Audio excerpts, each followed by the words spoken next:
Hello friends. तो आज से मैं बात करूंगा चैप्टर नंबर 7th 8th और 9th की। ठीक है, तो आज का जो मेरा चैप्टर है वो है drugs acting on autonomic nervous system. सबसे पहले देखते हैं कि नर्वस सिस्टम का क्लासिफिकेशन क्या होता है।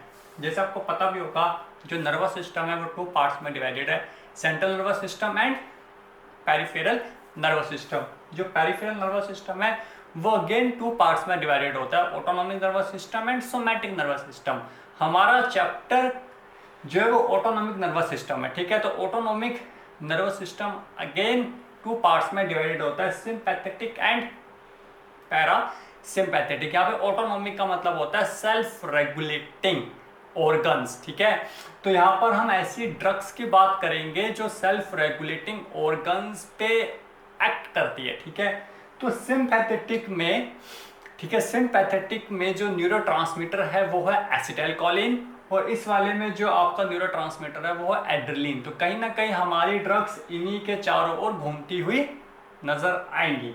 ठीक है, तो एसिटाइलकोलिन की बात करें, अभी हमें इसका एसिटाइलकोलिन का स्ट्रक्चर, सिंथेसिस, स्टोरेज कहाँ होती है, इतना हमारे लिए इंपॉर्टेंट नहीं होता है क्लिनिकली। ठीक है, तो हमें देखना है कि एसिटाइलकोलिन के क्या क्या फंक्शंस हैं और वो कौन सी सिचुएशन होंगी जब हमें एसिटाइलकोलिन के फंक्शन को इनहिबिट करना पड़ेगा, और वो कौन से केसेस होंगे जहां पर हमें एसिटाइलकोलिन के फंक्शन को स्टिमुलेट करना पड़ेगा। ठीक है, तो यहां पर आपकी 2 काइंड के ड्रग्स हो गए, एगोनिस्ट जो स्टिमुलेट करेंगे और एंटागोनिस्ट जो इनहिबिट करेंगे। इसके भी डिफरेंट चैप्टर हैं उसमें आपके, चैप्टर नंबर 7 और 8। ठीक है, जो एगोनिस्ट होते हैं मतलब जो स्टिमुलेट करते हैं उनको हम कहते हैं कोलिनर्जिक, और जो एंटागोनिस्ट जो इनहिबिट करते हैं उनको कहते हैं एंटी। ठीक है, अगेंस्ट काम करेगा एसिटाइलकोलिन के। ठीक है, जो कोलिनर्जिक है, अब देखो जो आपका एसिटाइलकोलिन मॉलिक्यूल है, ये मॉलिक्यूल जैसे ही रिलीज होता है ब्लड स्ट्रीम में तो ये जल्दी से जल्दी डिस्ट्रॉय भी हो जाता है, क्योंकि एक एंजाइम हमारे ब्लड में रहता है जो इसकी लाइफ स्पेन को डिक्रीज कर देता है और ख़त्म कर देता है।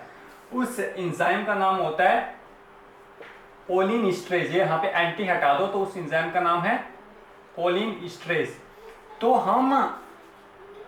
हम इसकी लाइफ इंक्रीज कर सकते हैं यदि हम एंटी कोलिनस्ट्रेज ड्रग्स दे दें, मतलब वो एंजाइम जो हमारे एसिटाइलकोलिन की लाइफ को डिक्रीज करने वाला है, यदि हम उस एंजाइम को ख़त्म कर दे, उस एंजाइम को इनहिबिट कर दे रिवर्सली और इरिवर्सिबली, तो हो सकता है या होगा कि हमारे एसिटाइलकोलिन की लाइफ स्पेन बढ़ जाए। ठीक है, या एक मेथड तो ये है, इसकी बात भी हम करेंगे। अगेन ये रिवर्सिबल और इरिवर्सिबल ड्रग्स होते हैं, लेकिन आज का जो मेरा मेन फोकस है वो है आपका वो सब्सटेंस, वो ड्रग्स जो मिमिक्स करते हैं, मतलब वो सब्सटेंस जो एग्जैक्टली एसिटाइलकोलिन की तरह फंक्शन करते हैं। ठीक है, तो वो आपके जो ड्रग्स है वो भी आपके 2 पार्ट्स में डिवाइड कर दिए गए हैं। नंबर 1 आपके ईस्टर ड्रग्स एंड नंबर 2 आपके अल्कलॉइड ड्रग्स। ठीक है, सबसे इंपॉर्टेंट है आपको ड्रग्स के नेम याद रखना। तो ड्रग्स के नेम आप कैसे याद रखोगे?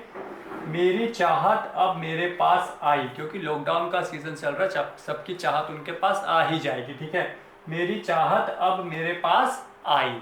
ठीक है, तो मेरी चाहत अब ए बी अब मेरे पास आई। तो अब देखोगे मेरी चाहत अब, ये हो गए ईस्टर, उसके बाद आपके हो गए 3 ड्रग हो गए अल्कलॉइड वाले। ठीक है, तो यहाँ पे आप देख लोगे ड्रग के नाम मैंने लिखे हुए हैं, कुछ आपको याद भी हो जाएंगे, आपको ये रट्टा मारने पड़ेंगे और इस निमोनिक की हेल्प से आपको लॉन्ग टाइम के लिए याद रहेंगे। ठीक, काफी सारे ड्रग है, एसिटाइलकोलिन, मेथनोकोल, कार्बाकोल, मेथनोकोलिन, मस्करीन, पिलोकार्पिन, एरिकोलिन। ठीक है, तो ड्रग्स आपको कहीं ना कहीं याद करने पड़ेंगे। अब देखो ये जो ड्रग्स हैं ये हमारी बॉडी में पर्टिकुलर सेल के रिसेप्टर में काम करते हैं। जो भी हम ड्रग लेते हैं इसके पर्टिकुलर रिसेप्टर्स होते हैं, मतलब रिसीवर, रिसेप्टर का मतलब होता है रिसीवर, रिसीव करने वाले। ठीक है, तो एक ये हमारे ऑर्गन है, ऑर्गन में टिश्यू है, टिश्यू में सेल है, तो सेल की जो सेल मेम्ब्रेन में पर्टिकुलर रिसेप्टर्स होते हैं। जब ये मॉलिक्यूल जाएगा तो उस रिसेप्टर में एक रिलेशनशिप बनाएगा, ठीक है, तो वो रिसेप्टर की हेल्प से होता है। तो अब देखोगे इसके भी आपके 2 टाइप के रिसेप्टर होते हैं, number 1 nicotinic receptor and Mascarene receptor, ठीक है। जो मस्करीन रिसेप्टर है वो बहुत इंपॉर्टेंट है, क्योंकि इनमें से ज्यादातर ड्रग जो है वो मस्करीन रिसेप्टर में जाकर ही एक्ट करते हैं, ठीक है। तो जो मस्करीन रिसेप्टर्स हैं ये आपके 5 टाइप्स के होते हैं, M1, M2, M3, M4, M5। जो M1 वाला जो रिसेप्टर है वो आपके जे ट्रैक में प्रेजेंट होता है, सेंट्रल नर्वस सिस्टम में प्रेजेंट होता है, ऑटोनोमिक गैंग्लिया में प्रेजेंट होता है।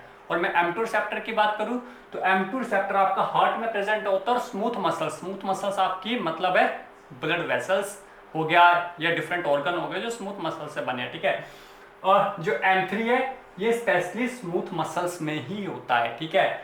और हम M4 एंड M5 की बात करें तो ये रिसेप्टर्स आपके सिर्फ सेंट्रल नर्वस सिस्टम में प्रेजेंट होते हैं। तो सबसे इंपॉर्टेंट क्या आपका M1, M2, M3, जिसमें भी M2 वाला जो है वो हार्ट में प्रेजेंट है, दिल बीच में होता है। तो यहाँ पर M1, M2, M3, तो ये आपका जो हार्ट है वो M1 और M3 के बीच में प्रेजेंट है। और आपने देखा होगा स्मूथ मसल तो दोनों में ही है, और जो 4th और 5th है वो तो आपका सेंट्रल नर्वस सिस्टम है। तो फर्स्ट वाला बहुत इंपॉर्टेंट है, Jerry track, central nervous system and autonomic ganglia में आपका M1 प्रेजेंट होता है।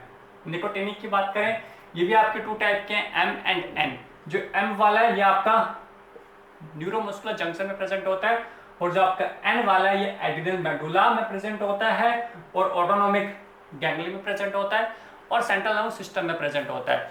सम ड्रग्स हमारी रिसेप्टर स्पेसिफिक होती है जो पर्टिकुलर रिसेप्टर में जाकर वर्क करेंगी, लेकिन ज्यादातर क्या होता है नॉन सिलेक्टिव। आप देखोगे जो नेचुरल अल्कोहॉलिक्स होते हैं वो नॉन स्पेसिफिक होता है। नॉन स्पेसिफिक का मतलब होता है वो M1 में भी जाकर एक्ट करेंगे, M2 में भी, M3 में भी, M4 में भी और M5 में भी। सम आपकी सिर्फ स्पेसिफिक होती हैं, ठीक है। तो वो आपका कहीं M3 पे वर्क करेगी या सिर्फ M2 पे ही काम करेगी, वो ड्रग्स होती हैं सिंथेटिक, ठीक है। तो आपको इतना समझ आ गया होगा, या आपके ड्रग्स के नाम आपके याद हो जाएंगे। थोड़ा सा क्लासिफिकेशन ये इंपॉर्टेंट है, इसके रिसेप्टर बड़े इंपॉर्टेंट है, ठीक है। अब सबसे इंपॉर्टेंट आता है वो है इसकी क्लिनिकल एस्पेक्ट क्या है इन ड्रग्स के, इन रिसेप्टर्स के, ठीक है। आप जब ओपीडी में बैठोगे तो आपको कंप्लीट इसका मैकेनिज्म नहीं, इनके एक्शंस आने चाहिए, एक्शन ज़्यादा जरूरी है, ठीक है। तो ये जो आपके ड्रग्स होते हैं, आप देखो यहाँ पर इस साइड देखो, आप एक्शन की बात करें तो कार्डियोवास्कुलर सिस्टम में ये हमारे हार्ट रेट को डिक्रीज करता है और ये बीपी को डिक्रीज करता है। ये हार्ट रेट को क्यों डिक्रीज करता है? Because it is responsible for opening of potassium channels. ये जो हमारे ड्रग्स हैं ये हार्ट के पोटेशियम चैनल्स को ओपन कर देता है। That leads to hyper polarisation. Hyperpolarisation से एसए नोड और आपका जो एवी नोड है वो डिप्रेस हो जाता है। That leads to the reduce heart rate, ठीक है, और reduce blood pressure due to vasodilation, ठीक है। नंबर 2, जे ट्रैक की बात करें, मतलब हमारे कंप्लीट जे ट्रैक में इन ड्रग्स का क्या फैक्ट होता है। तो जे ट्रैक की बात करें, it increase the tone, it increase the movement. जो पेरिस्टालिक मूवमेंट होती है, सब पेशेंट आएंगे वो कहते हैं हमारा खाना फंस जाता है इसोफेगस में। उनको क्या पता है इसोफेगस पर कहेंगे हमारा ऐसा लगता है कि खाना यहाँ अटक जाता है। तो कहीं ना कहीं यहाँ समझने की हमें जरूरत होगी। तो जो इसकी जीआई ट्रैक की जो मोटाइलिटी है वो कहीं ना कहीं कॉम्प्रोमाइज कर रही है, ठीक है। तो उन केसेस में हम ऐसे ड्रग्स देते हैं। इससे भी बेहतर ड्रग आगे आप पढ़ोगे, लेकिन अभी हम इसी की बात कर रहे हैं तो इसके अकॉर्डिंग देखो, ठीक है। Number 2, sphincter relaxed. ये हमारे स्पिंचर्स को रिलैक्स कर देता है। स्पिंचर मतलब इसोफेजियल स्पिंचर होता है, उसको ओपन कर देगा, ठीक है। और इन ड्रग्स को लेने से कभी कभी एनल स्पिंचर भी ओपन हो जाता है और इनवॉलेंट्री फीकल डिस्चार्ज भी ऐसे पेशेंट को हो सकता है, ठीक है। तो जब किसी पेशेंट को डायरिया वगैरह है तो ऐसे ड्रग दोगे तो बेचारा फिर तो वो उसका क्या ही होगा, ठीक है। अब बात करें यूरिनरी ब्लैडर। यूरिनरी ब्लैडर ये जो यूरिनरी ब्लैडर है इसमें इन ड्रग्स का इंपॉर्टेंस बहुत ज़्यादा है, क्योंकि सब पेशेंट आते हैं वो कहते हैं कि हमें मिक्चुरेशन में प्रॉब्लम आ रही है, हमारा जो यूरिन है वो पास नहीं हो रहा है, तो आप ब्लाइंडली उसको डायूरेटिक नहीं दोगे, उसको उसकी आपको हिस्ट्री लेनी पड़ेगी उस पेशेंट की, उसके बाद आप उसे या डायूरेटिक दोगे या आप उसको कोलिनर्जिक ड्रग्स दोगे, ठीक है। ऐसा नहीं आपने उसको डायूरेटिक दे दी, ठीक है। तो यहाँ पर ये जो आपके ड्रग है ये आपका क्या करता है, ये कॉन्ट्रैक्ट यूरिनरी मसल्स, जो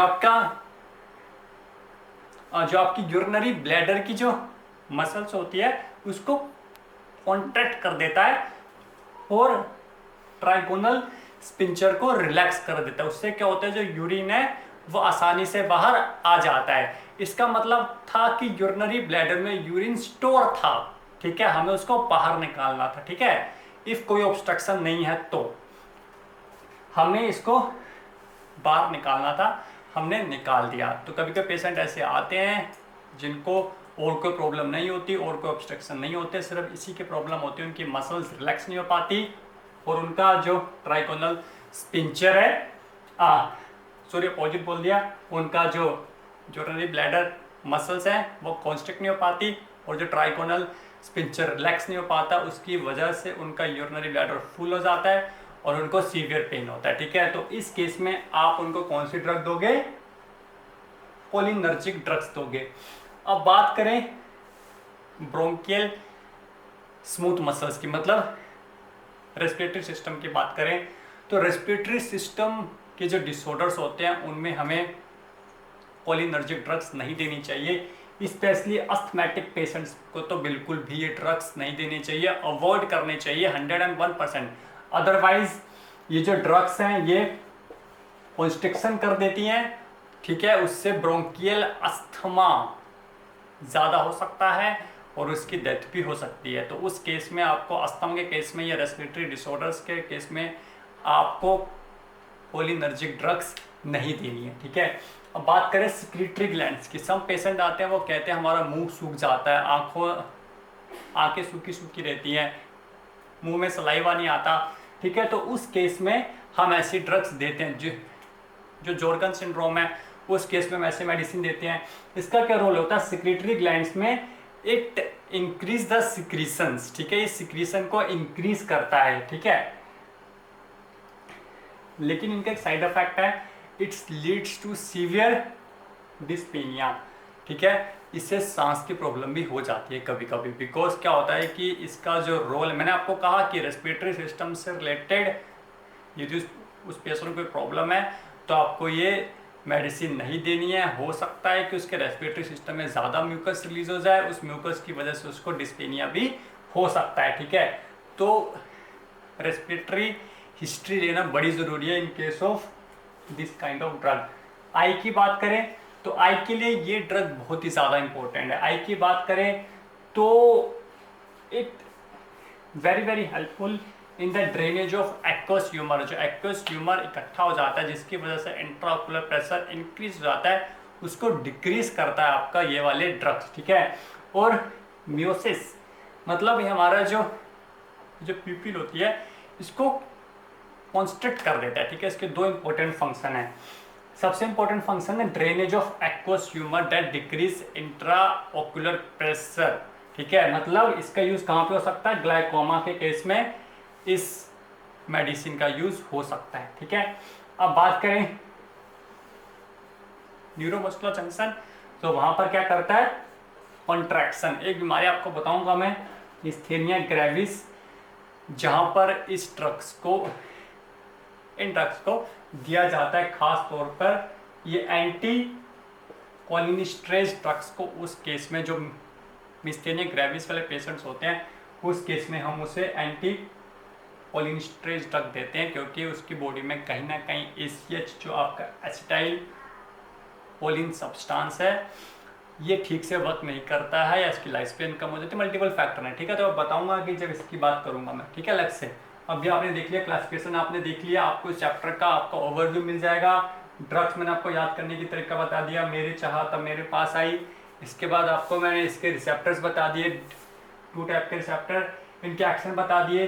जे ट्रैक का एक्शन बहुत इंपॉर्टेंट है, यूरिनरी ब्लैडर का एक्शन बहुत इंपॉर्टेंट है, सिक्रेटरी ग्लैंड का एक्शन बहुत इंपॉर्टेंट है, और रेस्पिरेटरी सिस्टम में अवॉइड करना है जहाँ तक हो सके।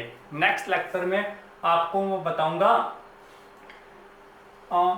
नेक्स्ट लेक्चर बताऊंगा एंटी कोलिनर्जिक ड्रग्स। ये काफ़ी छोटी टॉपिक है, इसी के साथ आपको मैं इसके बारे में बता दूंगा। फिर नेक्स्ट वीडियो में एड्रेनलिन के बारे में बताएंगे, जहाँ पर आपने सुना होगा अल्फा ब्लॉकर, बीटा ब्लॉकर्स क्या होते हैं, इन सब की बात करेंगे। स्टार्टिंग के चैप्टर में आपके 7, 8, 9 बहुत ही इंटरेस्टिंग है और ये इम्पोर्टेंट भी है, ठीक है। हर जगह आप non steroidal anti inflammatory drugs नहीं दे सकते पेशेंट को, ठीक है।